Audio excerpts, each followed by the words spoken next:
Hello, my name is Kshitij Dev, and today I'm going to explain you factory method design patterns. So factory method design patterns is a creational pattern. Now, what are creational patterns? So creational patterns often concern with object creation, and like other methods are there, like other patterns are there, behavioral and structural.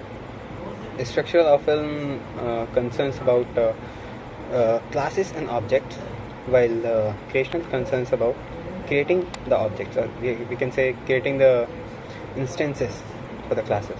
Now, what is factory method?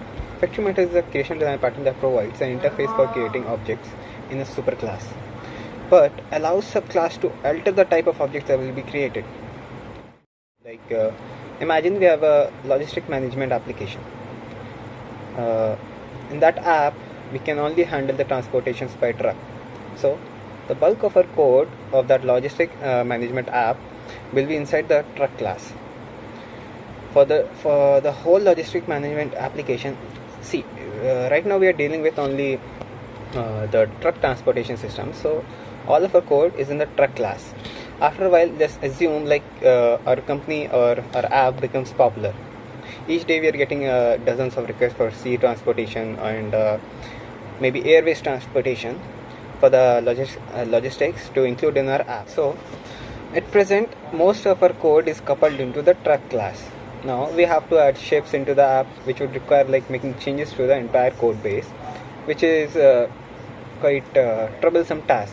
So moreover, like if later we decided to add another type of transportation to the app, we'll probably need to make all these changes again. As a result, we'll end up with a pretty nasty code riddled with conditionals that will switch the app's behavior depending on the class of transportation objects. So what solution do we have here? So the factory method pattern suggests that we replace the direct object construction calls, like when we use the new operator calls, we replace that with a special factory method. Like it's not like the objects will be created by a new operator, but instead we can say like object is created, but the call is being called within the factory method, not with the like original class which do we have. So the objects will be returned, the objects which will be returned by that factory method, they are like, you can consider them as a products. So at first we can say the changes they may look pointless, as we just move the constructor call from one part of the program to another part. However, like assume we can override the factory method in a subclass and change the class of products being created by the method. There's a slight limitation though, like subclass may return different types of products only if these products have a different base class or interface. Also, we can say that the factory method in the base class should have its own return type, which we say like the interface class. Like we declare that with the interface term, or we can say, see, we can understand it with an example. Like we have a truck and a ship class. Both should be implemented with transport interface, which declares a method called deliver. We can take a method. Both the truck and ship classes, they will implement the transport interface, which will declare a method called deliver. Each class implements this method differently. Like truck delivers the cargo by land, ship delivers the cargo by sea. The factory method will contain all these classes. In which say road logistics, we can give a term, road logistics class. Like so, this class will return the object, whereas the factory method in the sea logistic class will return the ships. So now the code that uses the factory method, which we like, which you can say the client code. Like in the structure we see a client term now. So the code that uses the factory method doesn't see a difference between the actual products written by the various subclasses. Like the truck class will return the truck object and C class will return the C objects. The client will treat all the products as abstract because it's coming from interface. Now the client knows all transport objects are supposed to have the deliver method, like they are delivering some process or they are delivering some anyway, leave it. But how exactly it's working, it's important to the client. Now the product declares the interface, which is common to all the objects that can be produced by the creator and subclasses, and the concrete products which will be there, they are different implementations of the product interface. and the creator class that will be there in the code, it declares the factory method that returns the new project objects. Now in this structure we have a creator class, the concrete products, and a product. We are talking about the structure here.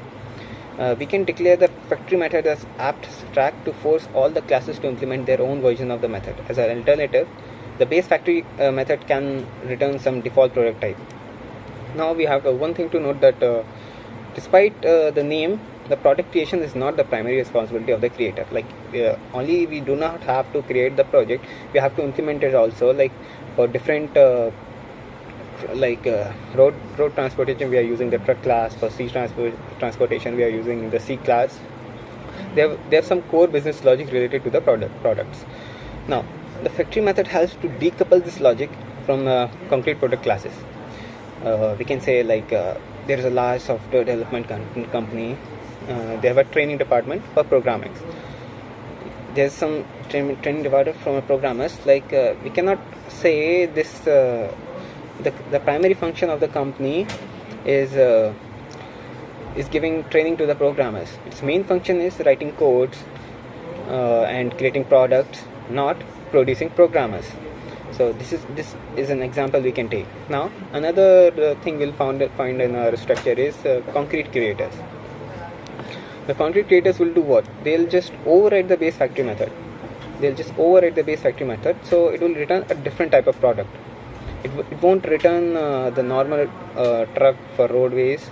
It will create some different for sea transportation, it will return the ship product. Similarly, if you want to add some more transportation, it will return airplane for we can say, just an analogy, it's there. We can get airplane for airways. Now the applicability, like where can we use this pattern? So the factory method pattern can be used when we don't know beforehand what are the exact types and dependencies of the objects our code should work with. Like we have to add a new product type to the app, and we'll only need to create a new creator subclass and override the factory method in it. We can do it simply with the factory method.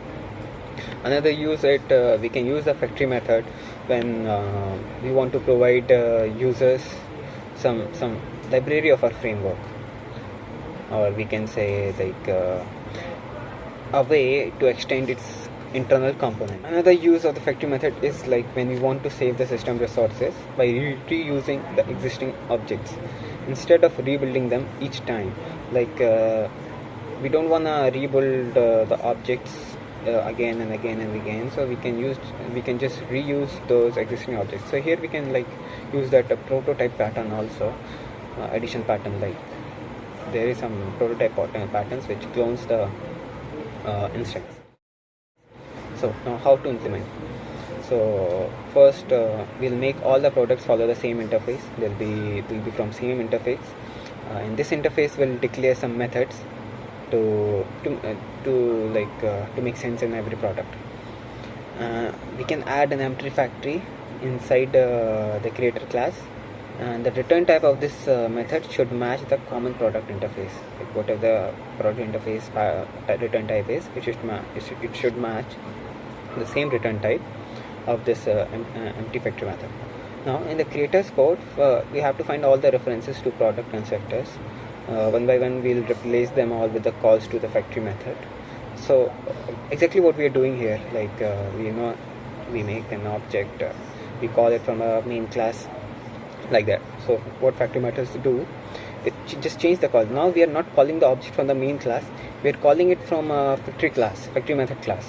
So here I'm just telling the same thing. Like in the creator's code, we'll find all the references, like wherever we have used that constructor, and one by one we'll replace them with our calls, and that call will be from factory method.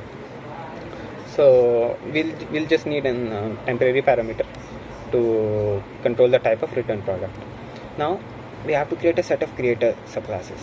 For each type of product listed in the factory method, we have to create some subclasses, and we have to override the factory method in the subclasses, and we have to extract the appropriate bits of those construction code.